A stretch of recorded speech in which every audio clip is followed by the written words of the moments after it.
이제 우리 다 자리에서 일어나셔서 우리 조용한 기도하시면서 추수감사 예배를 우리 감사의 마음으로 주님 앞에 올려드리겠습니다. 우리 다 같이 조용한 기도 드리십니다.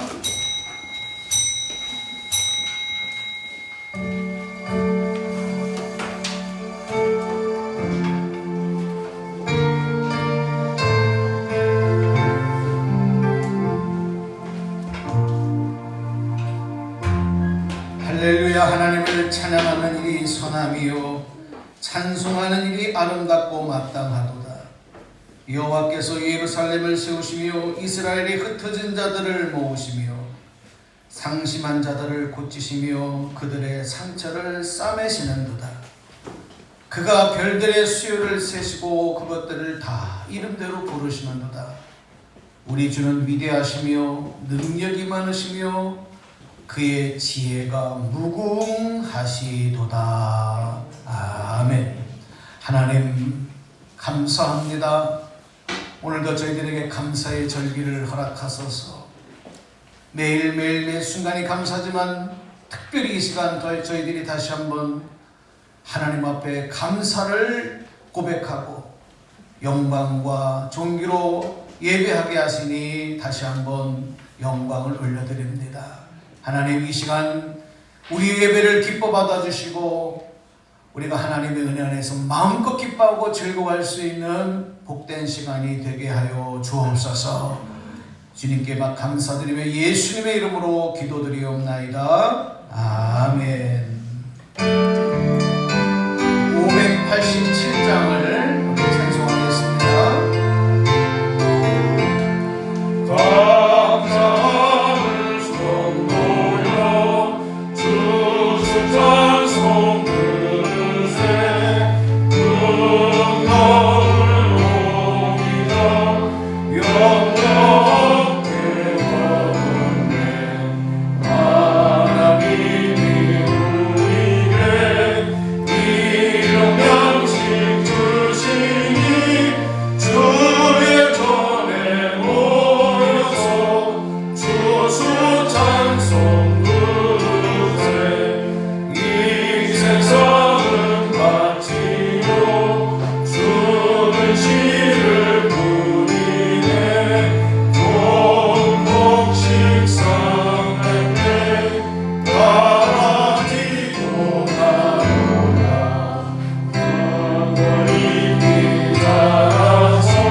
교동문 105번에 있는 말씀을 함께 저와 나누어서 교독하겠습니다.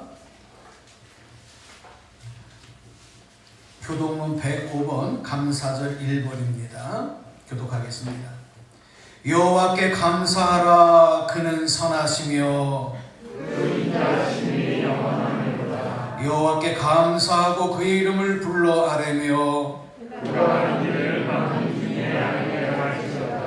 그들이 광야 사막길에서 방황하며 거주할 성읍을 찾지 못하고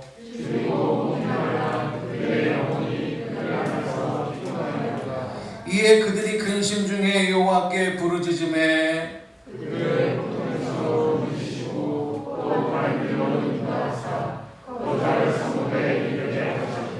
여호와의 인자하심과 인생에게 행하신 기적으로 말미암아 그를 찬송할지로다. 만족을 주시며 주의 영혼에 종으로서 채워주시리로다. 아멘. 우리 성경 621장으로 찬양을 드리겠습니다.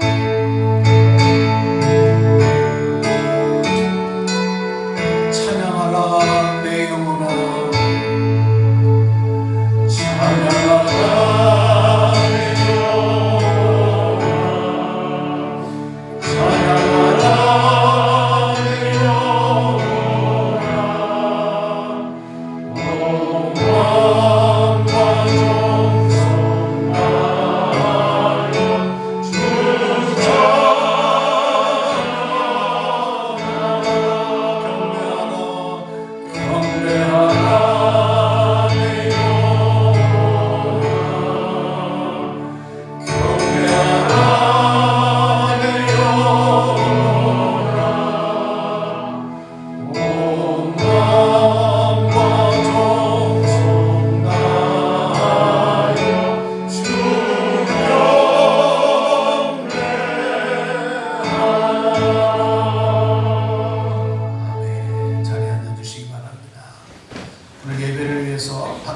집사님 우리를 대표하셔서 기도해 주시겠습니다. 우리 다 같이 기도하겠습니다.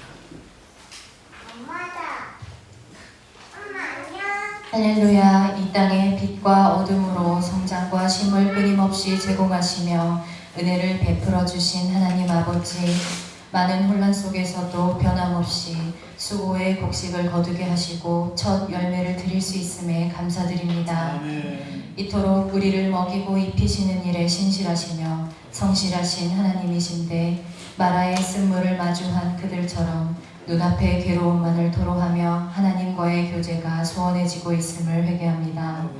그럼에도 필요에 따라 충분히 공급하시는 하나님의 끝없는 사랑과 너그러움을 다시 마음에 새기고 기억하게 하옵소서. 저희의 만족을 위한 체험이 아닌 하나님께서 바라고 원하시는 것을 채우는 삶을 소망하며 주님이 직접 심으신 포도나무로서 그 은혜에 합당한 열매를 풍성히 맺게 하소서. 주님, 쉽사리 끝날 것 같지 않은 팬데믹 상황에서 저희가 나아가야 할 방향에 곁길들이 있다면 분별할 수 있는 능력 주시옵고 하나님께서 명령하신 남은 자의 사명을 온전히 감당케 해주시옵소서. 아멘. 우리의 모든 순간을 함께 하시며 회복을 역사하시는 하나님, 온전한 예배의 삶이 회복되기까지 영적으로 무뎌지는 것을 경계하게 해주시옵고 그동안 저희가 시간을 헛되이 보내지 않고 더욱 영민하게 주님과 교통하기를 원합니다. 불편함과 괴로움을 마주할 때마다 기도의 용서가 되도록 성령님 강하게 일하여 주시옵소서. 아멘. 마라의 쓴물을 단물로 바꾸시고 성전의 문지방 밑에서부터 흐르게 하신 물로 바다의 물을 되살리셨던 것처럼 우리의 연약해진 영과 육이 회복되게 하시고 저마다의 어려운 형편들을 너무나도 잘 아시오니 영광의 생명수로 회복시켜 주시옵소서. 아멘. 다만 원하옵건대 하나님의 때가 될 때까지 저희가 농부의 인내를 깨닫고 실천하며 십자가의 신앙으로 넉넉히 이겨낼 수 있도록 붙잡아 주시옵소서. 아멘. 순종의 교회를 사랑하시는 주님, 이곳을 안전하고 건강한 주님의 성전으로 예배드릴 수 있게 해주심을 감사드립니다. 아멘. 이 성전에서 예배드리는 모든 이들을 축복해 주시고 하나님의 의를 가장 먼저 구하는 귀한 자녀가 되어 풍성한 복음을 전하고 누리는 교회의 주역으로 하나님께서 기쁘게 받으시는 알곡이 되기를 원합니다. 아멘. 또한 말씀과 멀어지는 삶이 가장 두렵사오니 간절히 원하옵건대 저희들을 긍휼히 여겨주시어 듣는 귀를 허락하시고 기도와 찬양의 입을 열어주시어서 훗날에 오늘의 놀라운 은혜를 우리 모두가 감사의 눈물로 간증하게 하옵소서.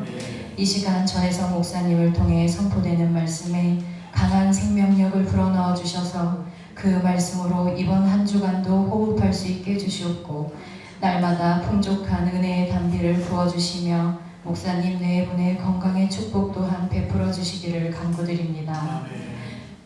저희는 감히 생각하지 못한 은혜로 늘 채워주심에 감사드리며 우리의 모든 삶을 주관하시고 인도해 주심을 믿으며 가장 크고 존귀한 스승 되시는 우리 주 예수 그리스도의 이름으로 기도드렸습니다. 아멘.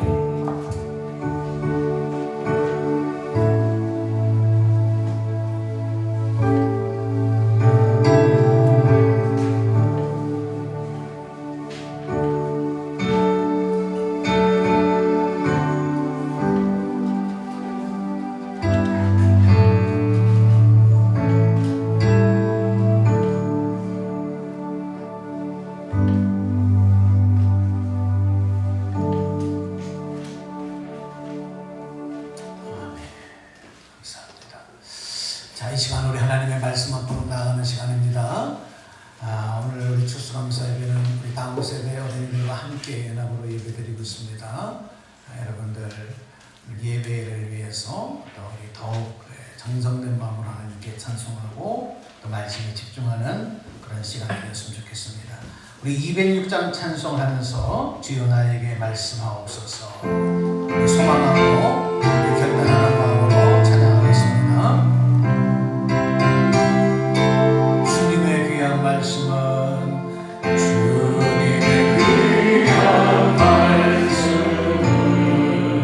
내가 믿지요.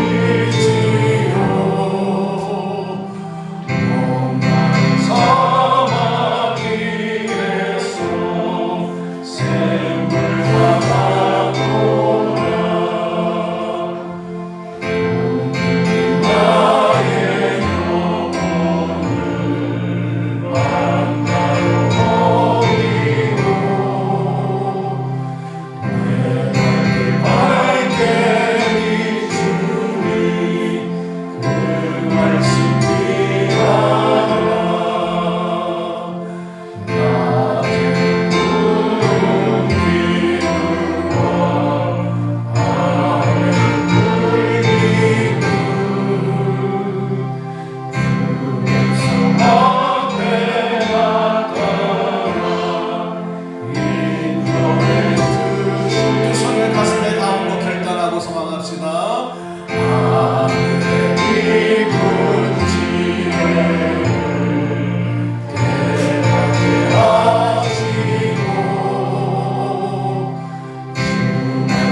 오늘 여러분에게 주시는 하나님의 말씀입니다. 나에게 주시는 생명의 말씀으로 소망과 축복의 말씀을 해주시고 오늘 말씀에 집중하시기 바랍니다. 우리 온라인으로 예배드리시는 분들도 오늘 성경책을 다 펼치시고 오늘 본문 말씀인 누가복음 17장 11절로 19절 말씀을 다 펼쳐놓으시고 말씀을 경청해 주시기를 부탁드립니다.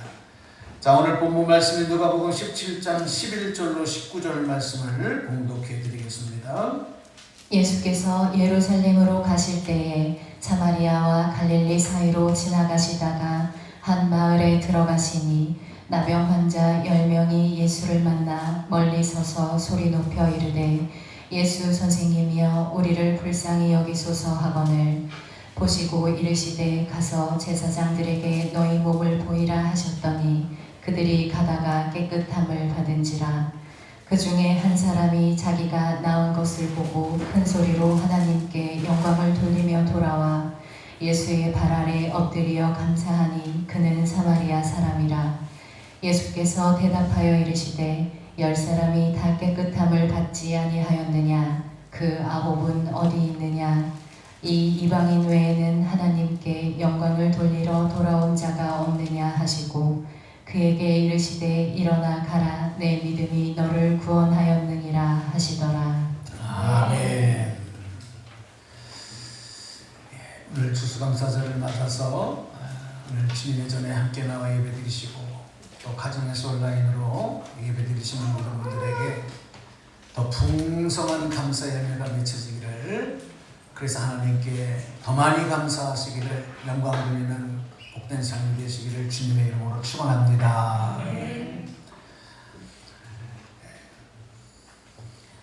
오늘은 조건적인 감사를 넘어서 이렇게 말씀의 제목을 정해보았습니다. 어린이들에게 읽어주는 그림책 중에서 바닷가 탄광마을이라고 하는 제목의 그림책이 있습니다. 저자는 조앤 슈어즈, 그리고 그림은 시드니 스미스가 이렇게 만든 책입니다. 1950년대에 캐나다의 케이프 브렌턴이라고 하는 섬에 탄광 마을이 있었는데 그것을 배경으로 한 책입니다. 이 책에 보면 탄광에서 일하는 아버지를 보고 자란 소녀는 그 넓은 바다와 그리고 태양이 비쳐서 영롱한 빛을 발하는 그 파도를 바라보면서 친구들과 놉니다. 친구들과 놀 때마다 문득 아버지, 탄광 저 어둠 속에서 땅속에서 일하는 아버지를 생각해요. 그 넓은 바다를 바라보면서 학교를 가다가도 문득 저 땅속 깊은 어두운 곳에서 일하는 아버지를 생각합니다. 이 아이는 그 넓은 바다를 바라보면서 살아가지만 이렇게 넓은 바다와 더불어서 어둠 속에 일하는 아버지를 생각하는 것입니다. 결국 이 아이는 그 할아버지가 그랬듯이 또 그 아버지가 그랬듯이 나도 저 어두운 땅 속에 들어가서 저 탄광에서 석탄을 캐며 일을 해야 한다라고 하는 사실을 숙명처럼 받아들이는 겁니다. 그래서 이 책의 마지막 내용을 보면 이렇게 써져 있습니다. 밤이 되어 침대에 누운 아이는 바다를 생각하고 아빠를 생각합니다. 화창한 여름날을 생각하고 컴컴한 땅굴을 생각하지요. 언젠가는 내 차례가 올 거예요.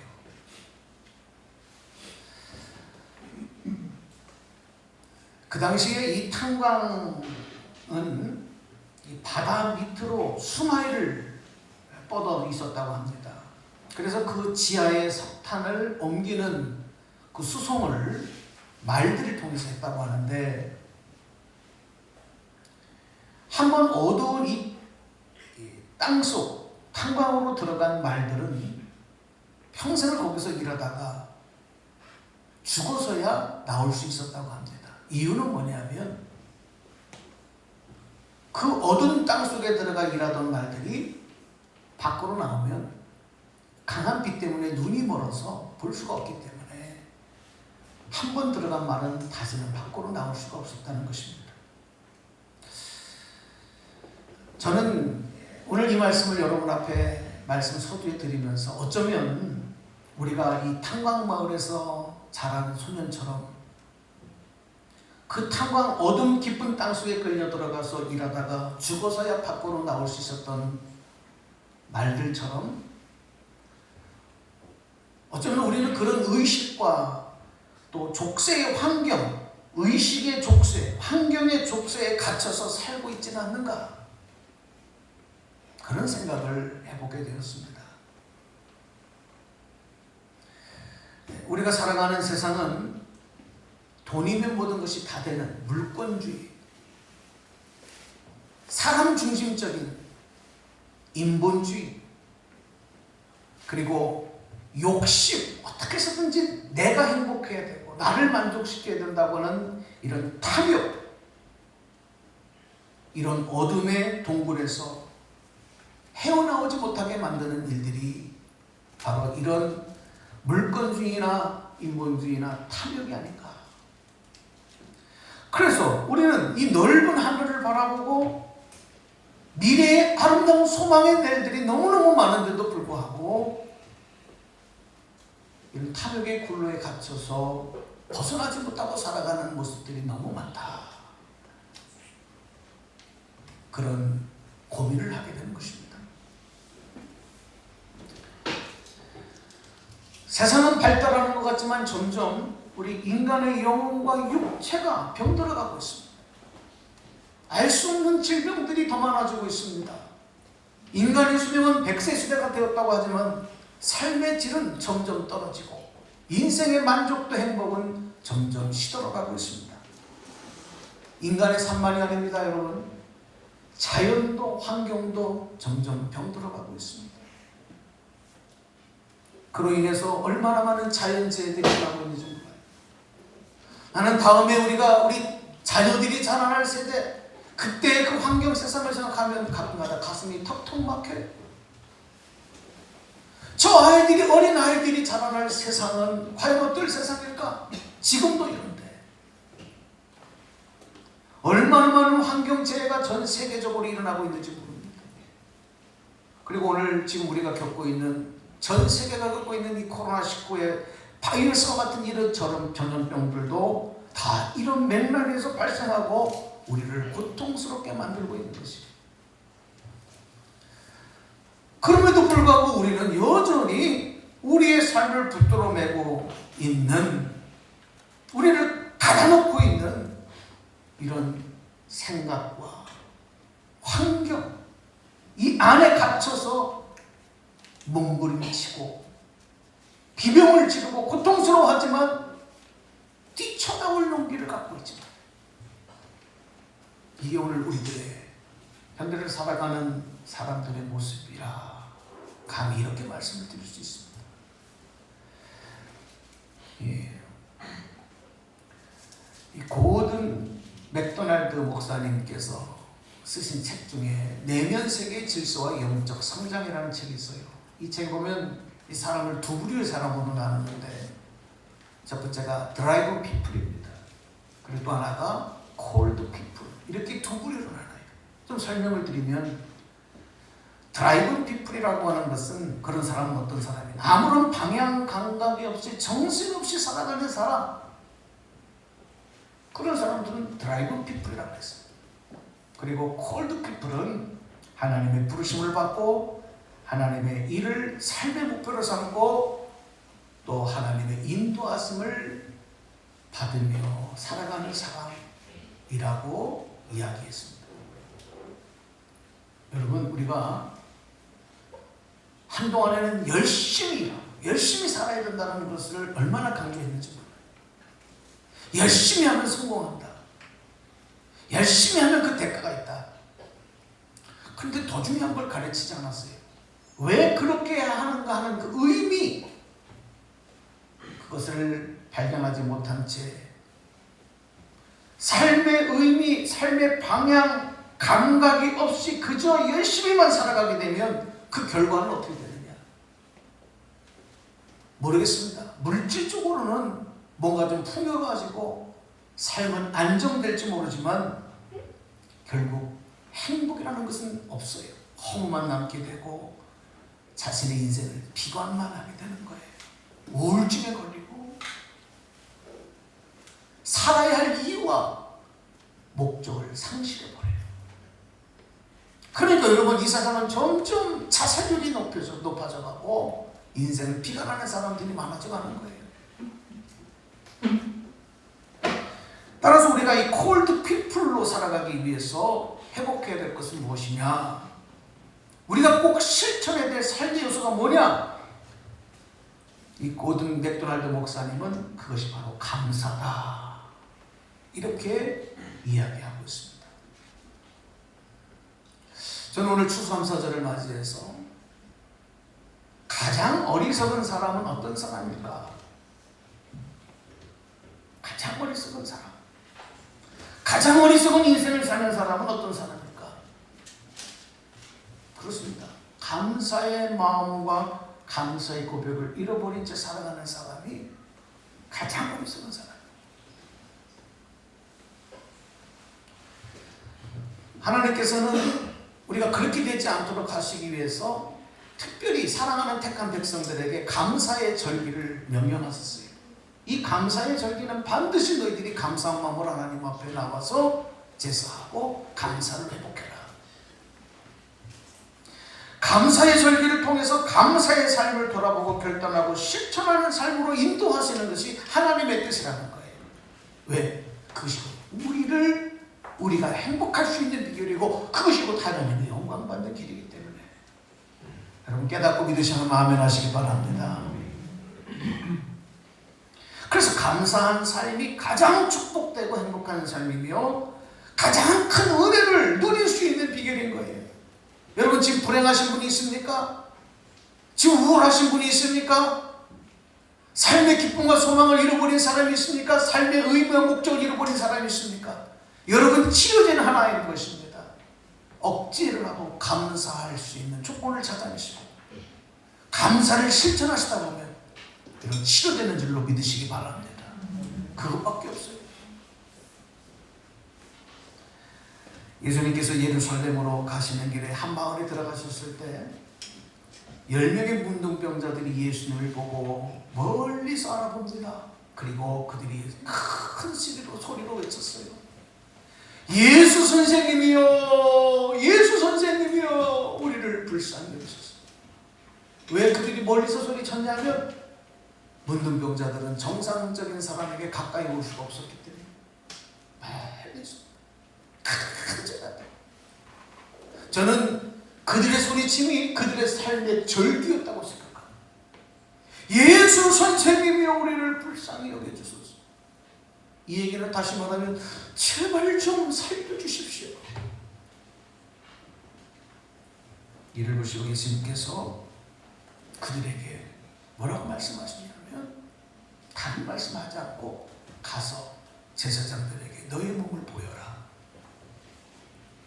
예수님 왜 그렇게 말씀하셨냐면, 왜 그 몸을 제사장들에게 보이시라 했냐면, 당시 율법으로는 문둥병에서 고침을 받고 치료가 되고 나면 나 병에서 나았어, 그거 갖고 안 돼요. 제사장이 그것을 확인해줘야, 그리고 인정해줘야 그들이 저주의 병에서, 그리고 다른 사람들과 이렇게 격리되어졌던 삶에서 자유함을 얻을 수 있기 때문에. 그래서 예수님이 가서 너의 몸을 제사장들에게 보여라 그런 거예요. 그러니까 그들이 예수님 말씀을 듣고 제사장들을 향해서 제사장을 찾아가던 길에 10명 모두가 똑같이 경험한 게 뭐냐면 그 저주의 병, 그 더럽고 거룩나고 썩어지는 무감각한 문둥병에서 고침을 받았어요.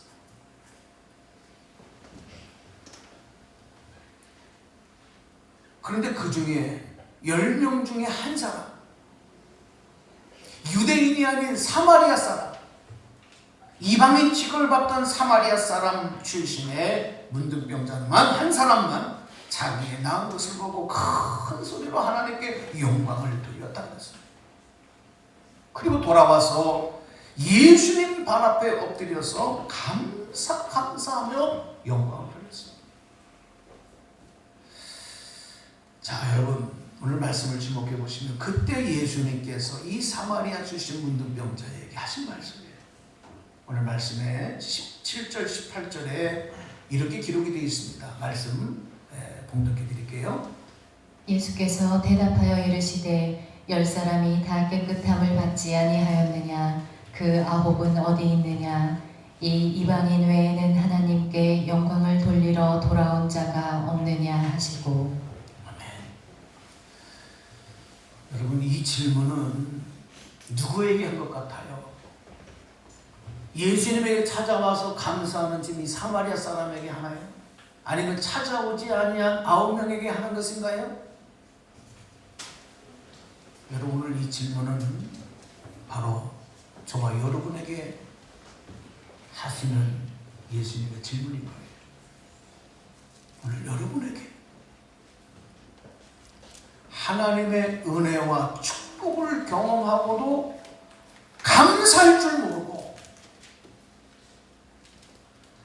그 기쁨과 감격을 하나님께 영광으로 올려드리지 못하는 그런 사람이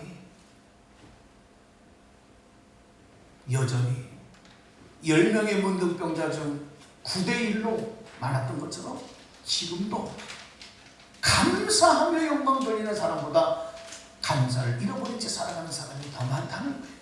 그래서 우리에게 질문하는 거예요. 너희는 어떠냐? 너희는 왜 찾아와 감사하지 않냐? 그리고 예수님께 찾아와서 감사를 드린 이 사마리아 사람에게는 육체적인 질병을 고쳐주시는 치유의 복만 주신 것이 아니라 그 영혼까지도 구원해 주신 하나님의 축복을 선언해 주신 그 말씀이 19절에 기록이 되어 있어요. 자, 또 말씀 한번 보겠습니다. 19절. 그에게 이르시되 일어나 가라 내 믿음이 너를 구원하였느니라 하시더라. 아멘. 여러분, 문둥병이라는 것은 이제 지금은 이제 한센병이다 이렇게 부르는데, 어쩌면 지금은 이 병이 사회적으로 큰 문제가 되지 않아요. 치료제도 나왔고 또 백신도 나오고. 근데 당시에 이 문둥병은 병 중에 가장 더럽고 저주받은 병이에요. 왜냐하면 이 병에 걸리면 손과 발이 다 썩습니다. 그래서 이게 고름이 나고 떨어져 나가요. 살이 썩어서. 그런데 문제는 뭐냐면 전혀 통증을 느끼지 못한다는 거예요. 코가 떨어져 나가고 귀가 떨어져 나가고 손가락이 떨어져 나가는데도 아픔을 못 느껴요. 그래서 이 병은 상징적으로 죄로 인해서 저주를 받은 병이다, 이렇게 당시에는 모든 사람들이 생각했던 병이에요. 저주받은 병이다.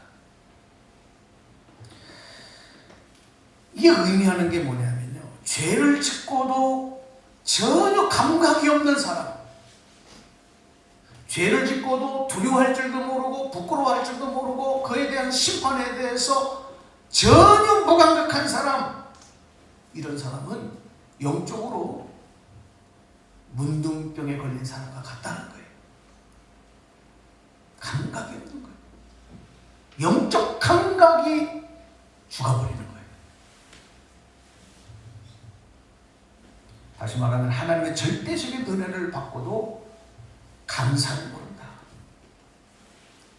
그럼 어떻게 되겠어요? 여전히 욕심과 탐욕의 굴레에서 벗어나지 못한 채 살아가는 안타까운 모습을 살아가는 거잖아요. 그게 바로 영적 문둥병자라는 거예요.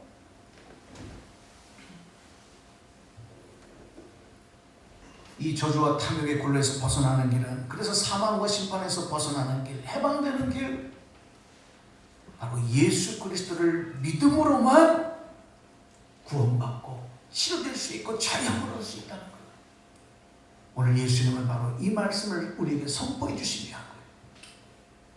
오늘 여러분, 이 귀한 주님의 사랑 뜻을 깨닫고 감사할 수 있는 저와 여러분 되시기를 주님의 이름으로 축원합니다. 그래서 여러분, 우리가 오늘 감사의 절기라고 하나님 앞에 예배드리면서 가장 큰 감사, 절대적인 감사가 뭔지 아세요, 여러분? 물론 조건적인 감사가 얼마나 많겠습니까? 그러나 그 모든 것 위에 가장 큰 감사는 하나님이 죄인된 저주와 사망과 영원한 심판 가운데 처할 나를 예수님을 통해서 구원하셔서 살려주시고 치료하셨고 자유함을 주시고 하나님의 자녀 삼아주시고 천국 백성 영원한 생명을 주셨다는 바로 이 사실이 오늘 우리에게 가장 큰 감사가 될 줄로 믿습니다. 우리 예수님은 예수님을 다시 찾아나와 영광을 돌리는 이 한 사람을 통해서 나머지 9은 어디 있느냐? 분명히 10명 모두가 똑같이 체험한 삶의 절대적인 문제를 해결받고 저주의 병에서 고침받아 해방을 주셨음에도 불구하고 감사하지 못하는, 하나님께 영광을 돌리지 못하는 그 나머지 9명은 어디 있느냐? 우리 주님은 바로 그 9명을 찾고 기다리시는 아버지의 마음을 오늘 우리에게 말씀하셨어요. 하나님이 찾는 사람은, 하나님이 간절히 기다리는 사람은 어떤 사람이냐? 감사하며 하나님께 그 감사로 찬양과 경배와 영광을 돌리는 사람. 오늘 하나님은 애타게 그런 한 사람 한 사람을 찾고 계십니다. 왜 그러냐? 그런 사람이라야 믿음이 있는 사람이에요. 믿음이 있어야 그런 감사와 영광을 하나님께 올릴 수 있다. 그래서 여러분, 우리가 예수님을 통해서 구원받고 예수님을 통해서 영원한 생명을 얻고 예수님을 통해서 천국의 영원한 소망을 내가 얻었다라고 하는 그 기쁨과 감사를 가지면 하나님 앞에 감사로 찬양하며 영광 돌리는 삶을 살지 않을 수가 없어요. 그 무엇도 이것을 대신할 수가 없어요. 아무리 세상에 바쁜 일이 있어도, 아무리 세상에 정말 필요한 일이 있어도 이것과 바꿀 수 없는 거예요. 이게 무슨 거냐? 바로 이게 예배의 삶이에요. 이게 바로 기도의 삶. 구원받은 성도에게는 그래서 예배의 삶, 기도의 삶이라고 하는 것은 곧 하나님 앞에 감사로 나와 고백하는 감사의 삶의 절대적인 표현이 되는 것입니다. 그리고 그것이 매일매일 자신의 삶에서 어떤 조건을 뛰어넘어서 구원하시고 또 구원받음에 대해서 감사할 수 있는 생활을 해야 돼요.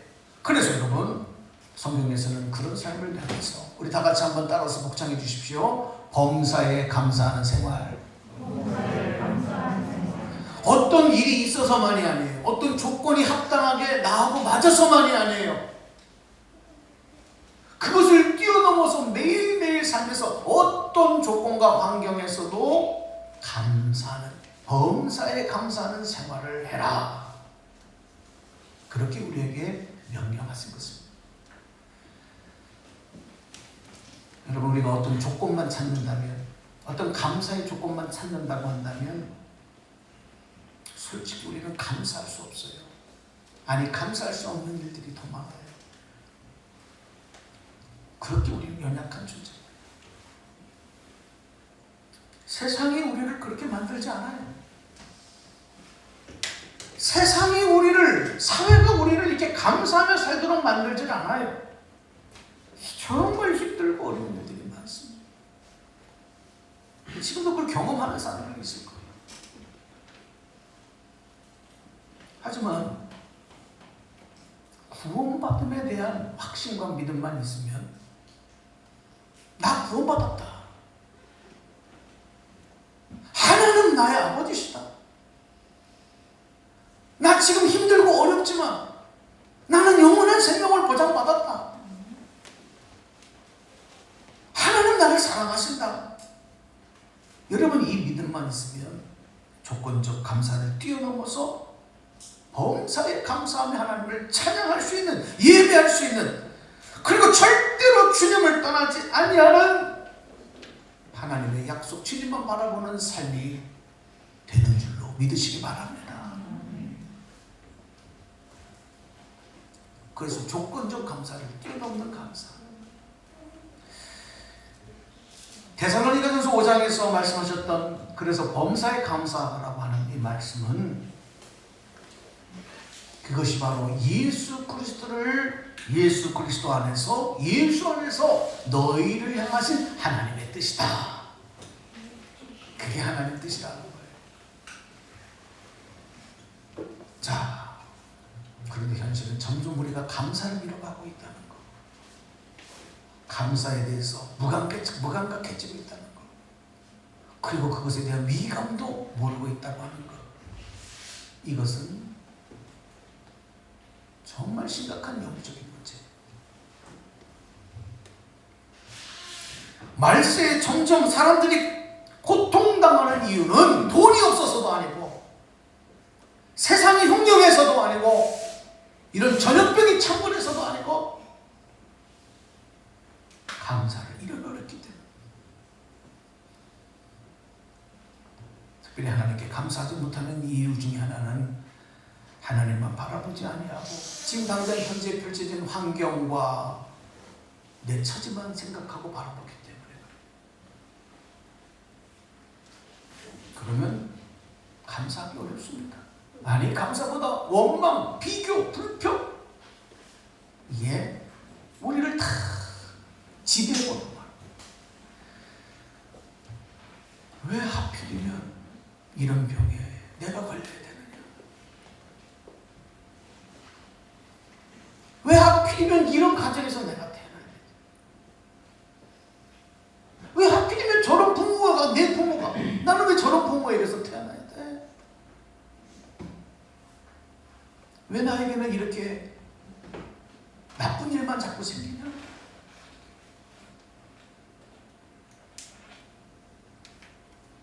불평, 불만만 자꾸 생겨요. 그래서 우리 그리스도인들은 환경과 조건을 뛰어넘어서 예수님의 고난과 십자가에서 죽으시고 부활하신 그 생명을 바라보고 그 생명 안에서 살아가는 믿음을 가지고 살아가야 어떤 조건에도 불구하고 이 조건을 뛰어넘는, 그럼에도 불구하고 감사합니다. 감사의 열매가 될 수 있는 거예요.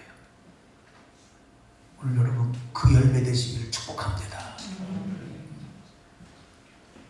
그냥 추수감사 때 우리 과일 몇 개 갖다 놓고 그냥 찬송하고 많은 것이 아니라, 그래서 이번 추수감사절에는 제가 과일 장식을 하지 말라 그랬어요. 왜냐하면 여러분 한 사람 한 사람이 진정한 감사의 열매가 되라.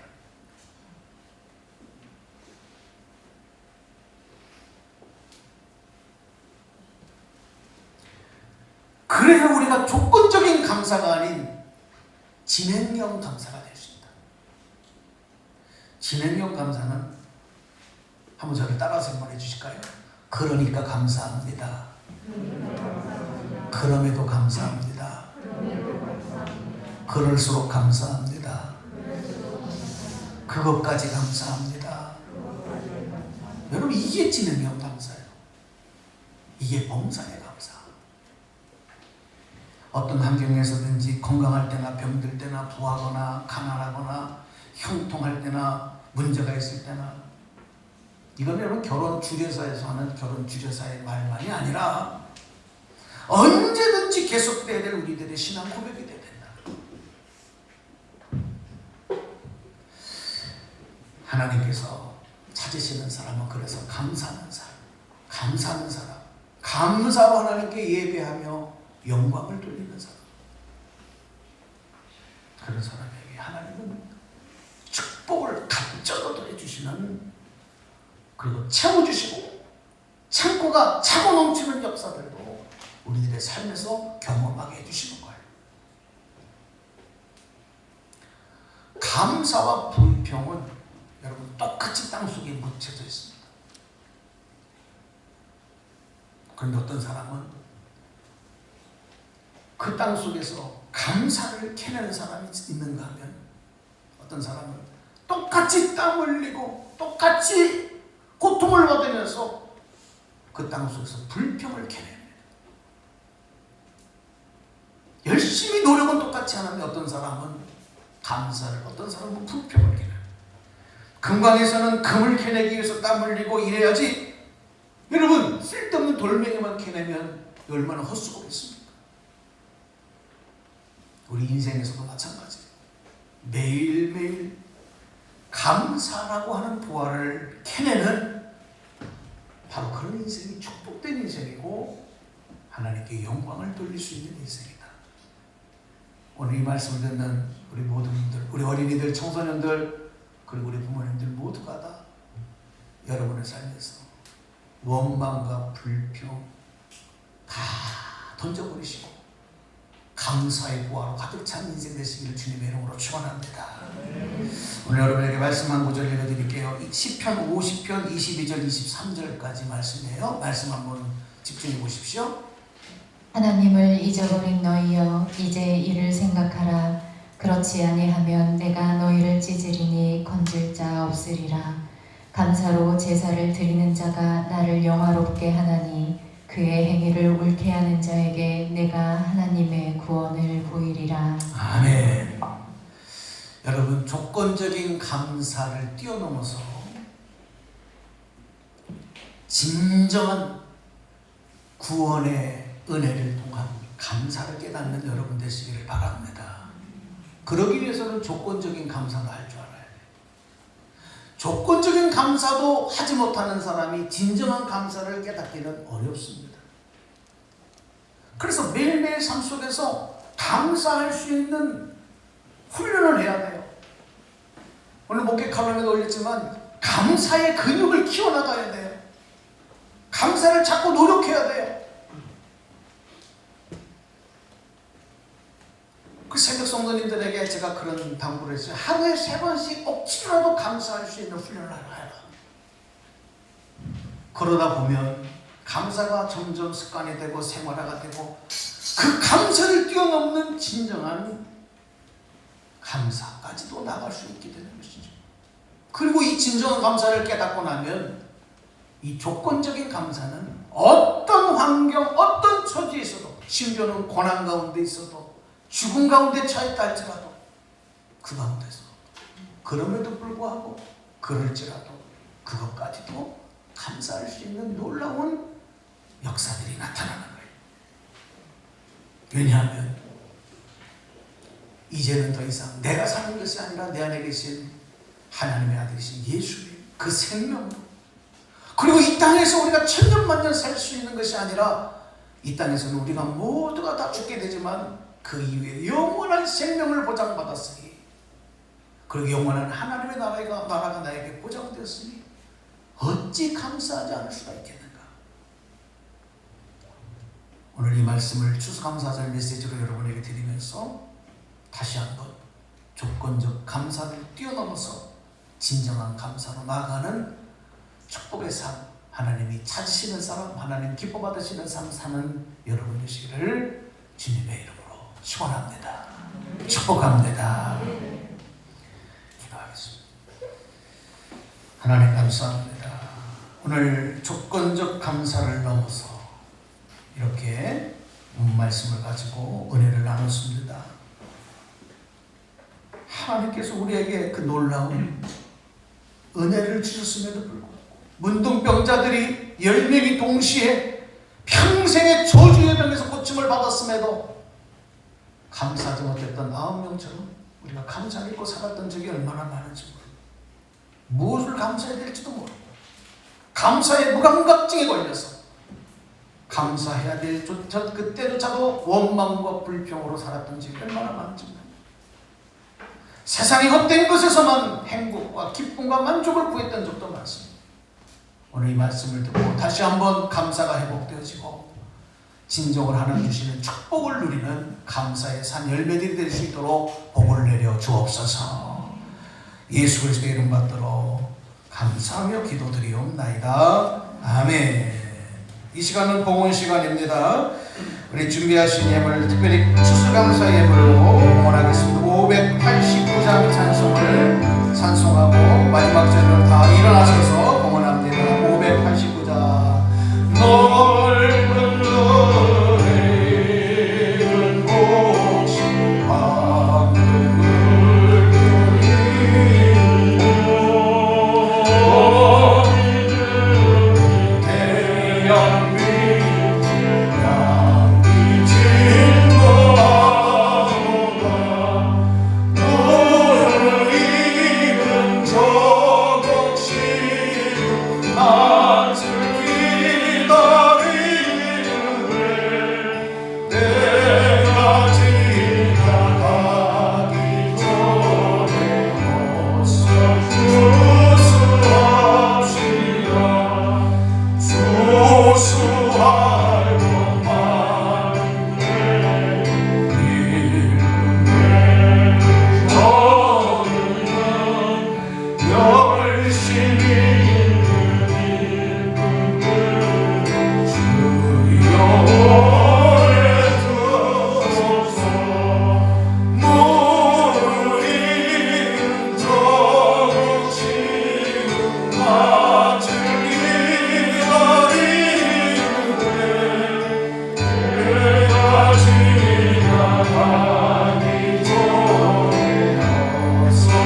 바쳐진 예물 주님 앞에 보고 드리겠습니다. 주일원금으로 추수감사원금으로 또 봉사하시고 헌신하신 그 예배 일원으로 함께하신 모든 분들에게 감사드립니다. 기도하겠습니다. 하나님, 감사의 이유를 다시 회복시켜 주셨습니다.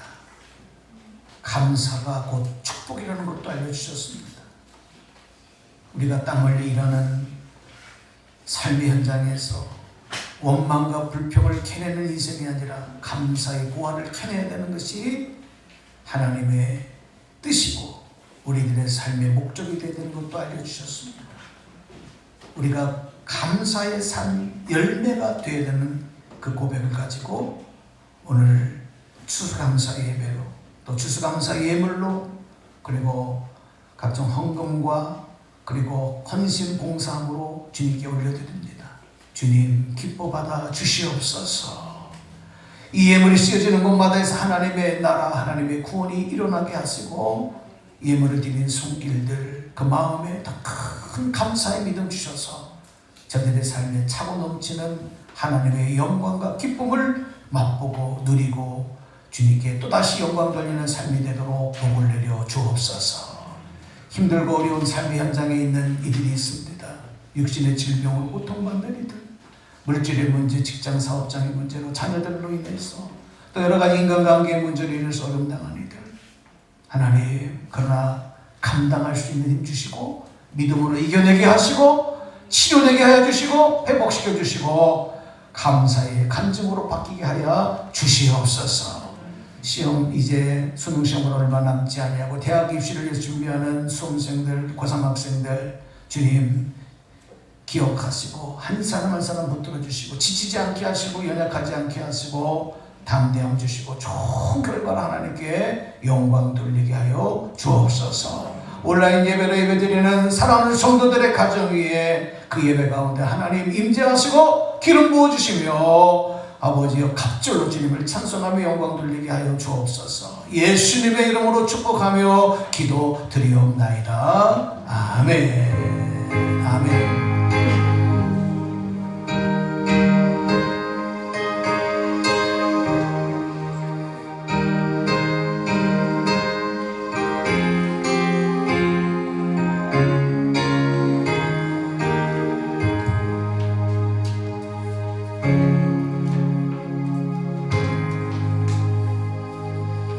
예, 자리 앉아주시기 바랍니다. 예, 주님의 사랑으로 사랑합니다. 축복합니다. 우리 옆에 계신 분들 한번 눈 인사하시면서 우리 손을 서로 마주 잡지 못하지만 주님의 사랑으로 사랑합니다. 축복합니다. 옆에 계신 분들 한번 보시고 인사 나눕시다. 주님의 사랑으로 사랑합니다. 축복합니다. 특별히 오늘 맨 앞줄에서 예배드린 정희진 집사님, 하정재 권사님, 최정희 권사님을 사랑하고 축복합니다. 얼마나 멋있는지. 예, 항상 그 자리에 앉으세요. 예, 너무너무 아주 제가 은혜가 되고 싶네. 예, 감사합니다. 오늘 우리 어린이들과 함께 이렇게 또 청소년들 함께 예배드리는데 잘 이렇게 자석도 잘 앉아주시고 또 여러분 밤예기도 해주시고 감사하고 특별히 무엇보다도 오늘 우리 또 예배 찬양을 또 이렇게 인도해 주셨어요. 우리 이백도 지사님, 또 이명호 권사님, 우리 조혜진 집사님 감사하고 반주로 수고해 주신 박기동 집사님도 감사합니다. 오늘 입시 때가 되니까 우리 김수영 반주자도 지금 못 나오고 우리 또 전성우 반주자도 오늘 또 일이 겹쳐서 출석을 못했는데 그래도 더 풍성한 예배로 드려지게 돼서 너무 감사하고 예, 또 오늘 함께하지 못하는 분들에게도 갑절의 은혜와 축복이 있기를 소망합니다.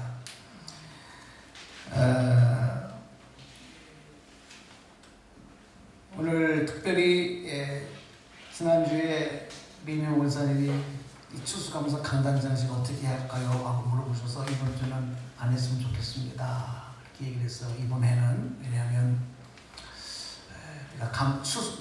과일로 쌀로 사람의 쌀을 해도 좀 교회에서 식사를 나누고 그래야 되는데 그것도 못하고 그래서 너무 형식에 머물 것 같다. 그래서 아까도 설교 때 얘기했지만 우리 한 사람 한 사람이 진정한 감사 열매가 되자는 고백으로 그렇게 했으면 좋겠다 생각을 하고 또 그 감사의 마음을 함께 하고 싶었던 분들 못한 분들은 앞으로도 자원하셔서 또 여러분들이 또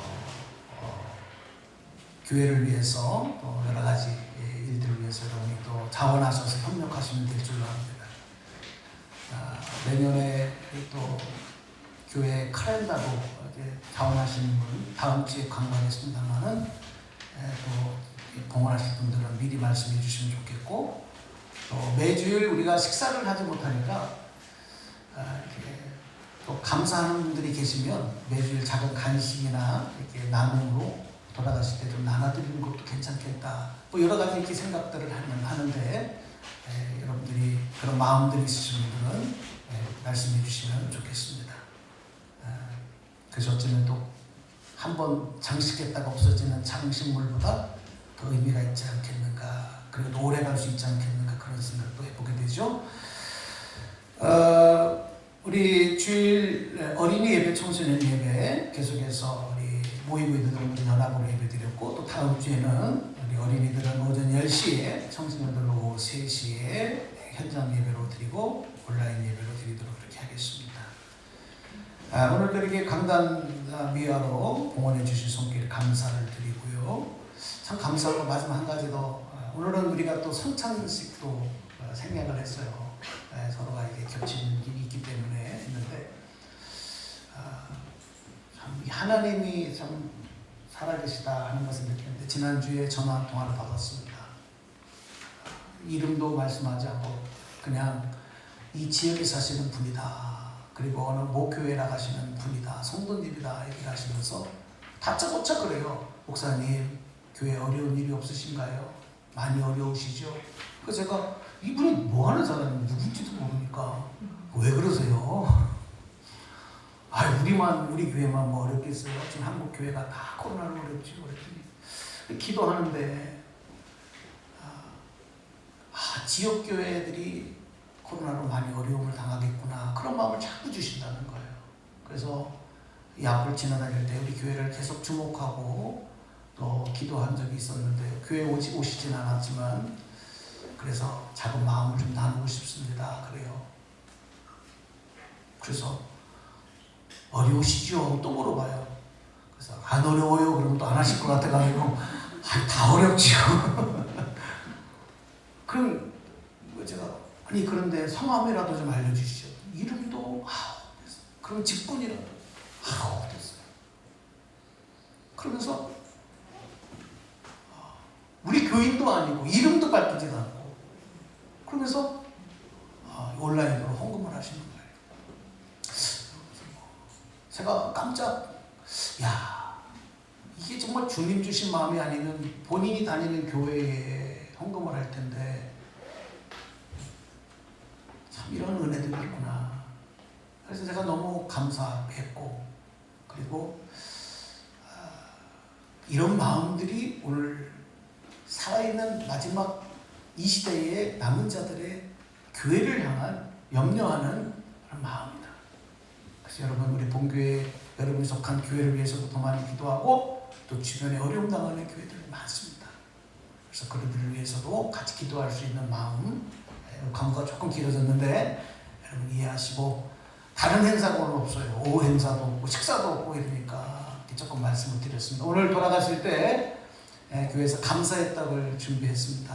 그래서 여러분들이 꼭 가져가셔서 나눠주시고 나는 떡을 좋아해 하는 분들은 오늘 특별히 서비스다. 다 그렇게 하면 안 되고 몇 분만 그럼 또 모자라니까 하나씩 더 가져갔다가 주실 분이 있으면 그래도 돼요? 개수가 오늘도 그렇게 하셔서 여러분 오늘도 풍성한 감사의 기쁨을 누리시길 바랍니다. 우리 자리에서 다 일어나셔서 마지막 파송의 찬송하겠습니다. 242장 1절 3절입니다.